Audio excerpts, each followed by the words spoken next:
Ang multo sa gabi.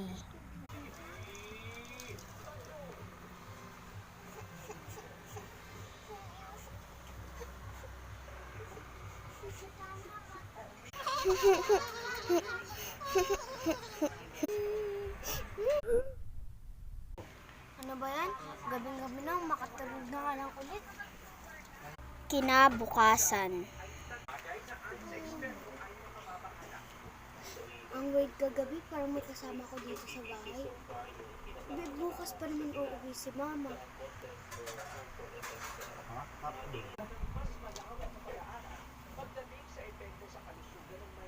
Tapos na ako maglitid. Makalabas na muna ako, bibili pagkain. Hi! Pwede ba ako sumali sa laro? Sige! Parang familiar to. Ito yung nakita ko kagabi ah. Ayaw mo ba makipaglaro? Bukas na lang kita kalaroin. Bye! Ang weird talaga. Parang siya talaga yung nakita ko dun sa kwarto ko. Makauwi na nga lang. Baka labutin pa ako. Kinagabihan. Nakatulog na nga lang.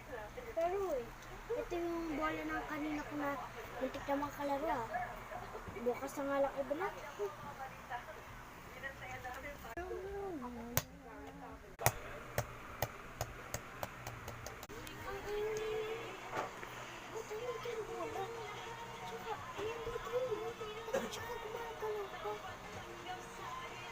Maibalik na nga lang. Tulog na nga lang ulit. Kinabukasan. Ang sarap na tulog ko. Maibalik na nga to sa muntik ko na makalaro sa ano. Uy, andito pala yung kalaro ko.